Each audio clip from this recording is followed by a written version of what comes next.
A few thoughts tonight on what our president may be doing on two issues: illegal immigration and border security. And let's be really very clear. I believe President Trump sincerely wants to do the right thing on both issues. I believe he wants to trade DACA for the end of chain migration and lottery visas, and he wants the wall built. But for all the world, today he surrounded himself in the White House with many of the very people who place their party above the interest of the nation. And they've done so since the legislation that was called McCain-Kennedy, Comprehensive Immigration Reform. They fought for a decade for open borders, and they've demanded amnesty for all illegal immigrants. Demanded, I say, not requested or discussed a pathway. They have demanded it. Senators Perdue and Cotton are among those who've long championed rational immigration policies and border security. But their views were in a tiny minority today at that table. There is nothing rational about the proposals that Dems, Menendez, Durbin, and Hoyer have championed since 2006. But alarmingly, border crossings of illegal immigrants have already returned to the same levels as in the presidency of Barack Obama. And the costs of illegal immigration continue to rise, more than $100 billion more than the value of their contributions to the economy. Each illegal immigrant is estimated to cost taxpayers $75,000. But the real issue now is, how did the Democrats' issue of DACA crowd all the way to the head of the line while the interests of the president's base have been pushed into the shadows of the swamp?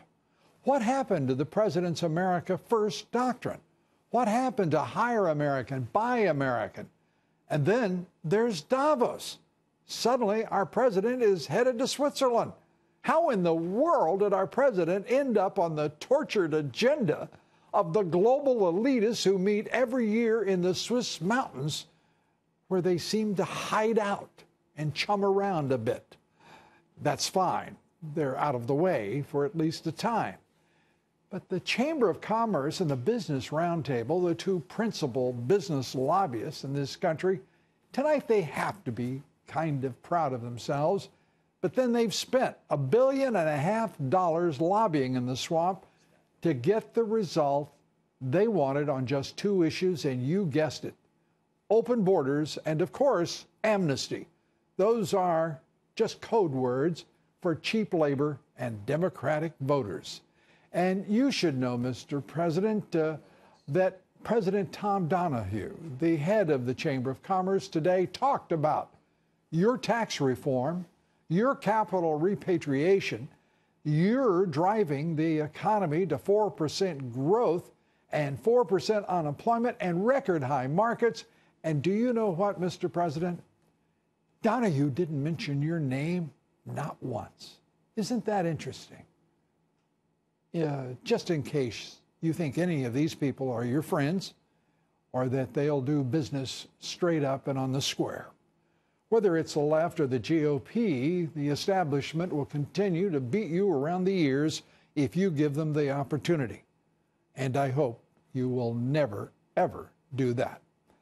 A reminder, Mr. President, you ran against the status quo, the establishment, and you assured us your vision and leadership would make America great again.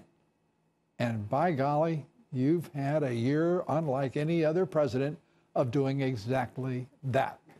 No better a reminder of the importance of draining that damn swamp. Your good friend, Governor Jeb Bush today, and of course, Senator Lindsey Graham. So quick to please, isn't he? Congratulated you on your DACA decision. Low energy, Mr. Establishment, the guy you reduced to tears on the campaign trail, and John McCain's, well, his sidekick. They love your new direction. I hope it isn't your new direction.